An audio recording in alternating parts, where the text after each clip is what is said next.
Hey, dog lovers! Ever been enjoying a juicy nectarine and thought, can my puppy have a bite? Before you share, let's find out if nectarines are safe for puppies. Good news! Nectarines can be safe for puppies, but only in small amounts. They're packed with vitamins A and C, plus fiber, which can be good for your pup. But wait, there are some dangers to watch out for.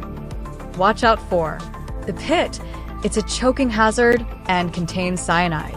Too much sugar can cause stomach upset or diarrhea. Moldy nectarines can be toxic to dogs. Always remove the pit. Cut nectarines into small pieces and only give them occasionally. Want a safer fruit snack? Try blueberries, apples, no seeds, or frozen watermelon chunks. So, can puppies eat nectarines?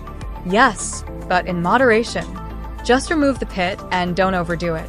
Have you ever shared fruit with your pup? Let us know in the comments.